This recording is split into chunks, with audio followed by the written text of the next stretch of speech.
Boy, thanks to a lot of the viewers on this channel, I figured out we spoke way too soon about the Chicago Tribune of large-scale black mob violence in downtown Chicago. If you remember the story from yesterday, you know that we documented how several large groups of black people were going through the lakefront, the Magnificent Mile, other neighborhoods downtown, causing mayhem, violence, destruction, and lots of things like that, property defiance, and the cops. And the great thing about it is the cops solved the problem by putting everybody on the bus and sending them home. Well, thanks to the great viewers on this channel, we picked up a few discrepancies in the Chicago Tribune, even more than we picked up on the first reading. Let's take a look at them. So here's the initial story, right? You'll notice on the left, Memorial Day weekend, crime, 30 shot, 7 dead, mayhem downtown. So when we talk about the stuff that happens in Chicago, we're not normally even talking about what happens over in the black neighborhoods. I mean, that's so epically out of proportion. It's like everybody knows that. Why should I do a story about 30 people getting shot, 7 people getting killed in a part of town where everybody already knows that's happening? We do try to do stuff here you don't know what's happening. And of course, the headline on that story starts off by saying, police keep peace downtown along Lake by directing large groups of troublesome teens to express trains, blah, blah, blah. Okay, here's the headline. Here's the headline the next day or a couple hours later. But whatever happened to a news story? You write a news story, you verify what you have, and you put it in the paper, and you go, yeah, that's what happened. And so this headline says, instead of saying police keep peace, they're saying police try to keep peace. Oh no, we're just getting started here. When you put something in a newspaper, that should be the truth. And you know it's the truth because you checked it out. You just don't go publishing any stupid-ass thing some college professor says and say to yourself, well, he's a college professor, a law professor at the University of Chicago. He wouldn't lie. He wouldn't obfuscate. He wouldn't stretch the truth, would he? So we can violate Collins' first and only rule of journalism, which is if your mother says she loves you, check it out. So why don't we run over to the coverage from yesterday's coverage, where Mr. Craig Futterman, a Professor Craig Futterman, a University of Chicago law professor, that's his whole life. His whole life is dedicated to the greatest lie of our lifetime, that black people are relentless victims of relentless white racism all the time, everywhere. That explains everything.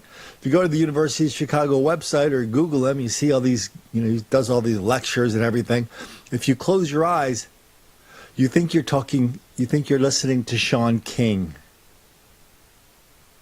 So anyway, the guy, that's his thing all the time. Black people are relentless victims, relentless white racism. What are all those black people doing in prison? They don't have a no business being there, and that's my life. So he expressed that opinion, he expressed that thought in the original story by reminding these gullible, ridiculously dim reporters, when he's talking about, he acknowledged that everybody down there creating all this mayhem and violence was black. And they're talking about whether the police were too tough on them by putting them on the subway without arresting them, without beating them, without protecting the property and the lives of the people who already were down there. Well, that's a tough call for Mr. Futterman. Because, quote, such tactics are preferable to making mass arrests. They're talking about putting kids on the bus and sending them home.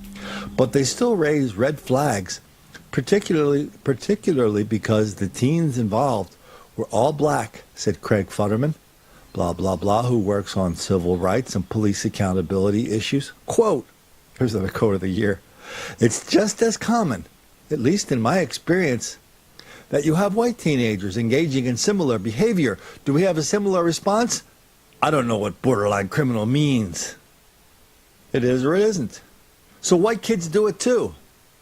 He tells that to remember, there's like 3 or 4 bylines on this story. So this jerk wad at the University of Chicago Law School tells this stupid reporter who should know better that white kids do it too in equal amounts.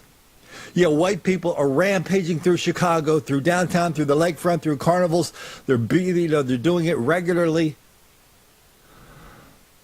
They're doing it in schools, on buses, on trains. And white people are doing it too. Where are the videos? Where are the victims? Where are the 911 calls? Where? They don't exist because you made that up and those reporters let you get away with it. And it stayed on the record for about 24 hours. Here's the same story, except somebody in the newsroom at the Chicago Tribune must have had some kind of spasm of sanity. Maybe maybe somebody watched our video. Maybe lots and lots of people in Chicago do or did what comes naturally, which is call out this ridiculous newspaper for spreading this incredible lie that white people do it too. Because in this version of the same story, there's no mention from the illustrious Craig Futterman, a.k.a. Shaun King wannabe. There's no mention that white people are doing it too. I wonder what happened.